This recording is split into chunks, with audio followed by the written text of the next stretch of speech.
বন্ধুরা আবারও একটা ভিডিও নিয়ে চলে এলাম।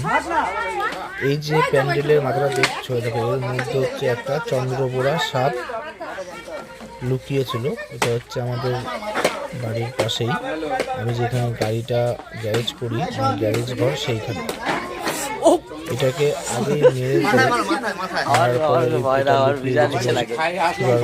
কাঠের যে ফ্রেমটা করা ছিল তার মধ্যে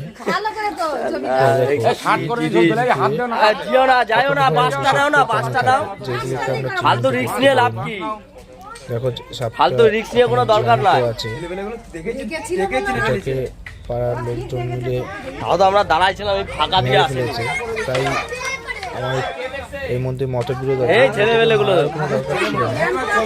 এটাকে যারা সাপ ধরে বা বন দপ্তরের কর্মীদের ফোন করলে খবর দিয়ে আটকে রাখলে পুরাই দেওয়া উচিত। এটা কিন্তু তারা পচা বাস নিয়ে পচা বাস নিয়ে ফাটিয়ে পুরাই দেওয়া উচিত। গিয়ে চুপ চুপ, এখন আর কোনো কথাই নাই। এখন আর কিন্তু মরেনি, কিন্তু মাথাতে মারো। ফরেস্টের মধ্যে ছেড়ে দিত। এটাকে এসব জিনিস তো বিলুপ্ত প্রায় দেখাই যায় না সচরাচর। এটাকে কিন্তু নিয়ে গিয়ে জলে ছেড়ে দিলে তারা হয়তো আরও কিছু হতো। তাই বিলুপ্ত কিছু কিছু জিনিস আছে, সেগুলো বিষাক্ত হলেও সেইগুলোকে এইভাবে মারাটাকে ঠিক আমি বুঝে উঠতে পারলাম না মারাটা ঠিক কি ঠিক না।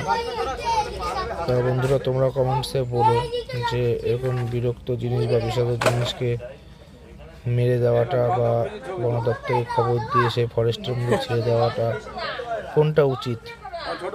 তা বন্ধুরা, তোমরা অবশ্যই জানিও কমেন্টের মাধ্যমে।